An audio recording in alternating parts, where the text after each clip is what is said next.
Good afternoon, Pleasant Valley families and Pleasant Valley staff. Today we are sending out a message, and I'd like to begin with a non-COVID related item. This information has to do with snow days as we approach winter months and what snow days will look like this upcoming school year. To begin, first of all, if we have a snow day prior to February 5th, we will be planning to use February 12th, that Friday, as our first snow makeup day, which is on our school calendar, but we just want to remind everybody that that is an opportunity for a snow makeup day.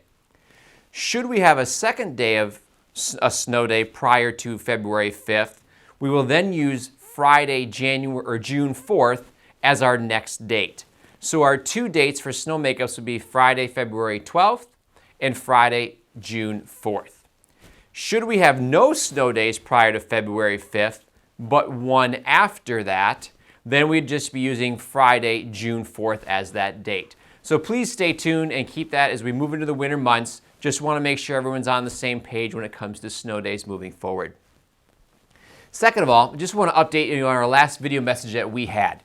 We talked about our 100% online remote waiver option with the State Department. As we stated last time, that is completely filled out and ready to go should we need it.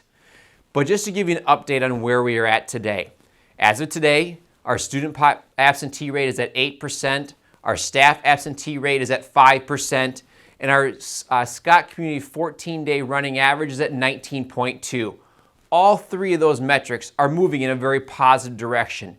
But please remember one thing. We are not out of the clear by any means.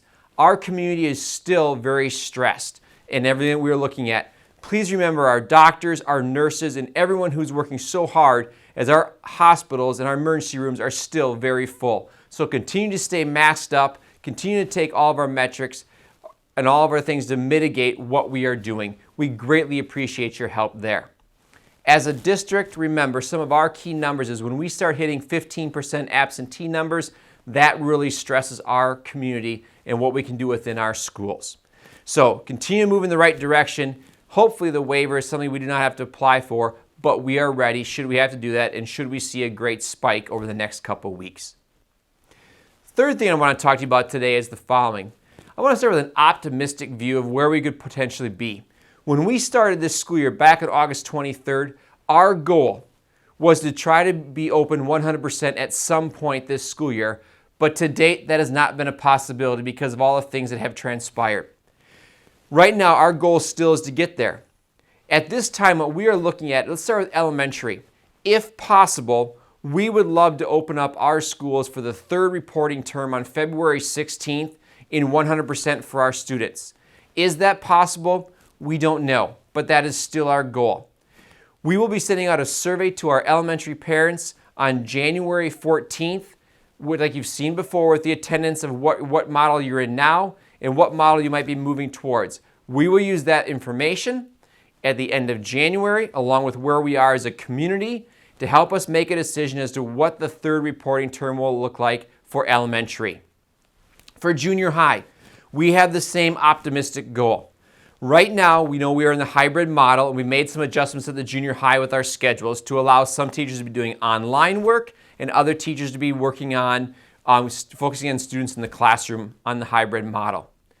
Right now, Mr. Pekin and his staff has designed a model where we can stay in the hybrid model for the third quarter and potentially come back after spring break for fourth quarter 100%. We have a way to potentially do that, and that will be our goal if it's possible. Again, health and safety being number one.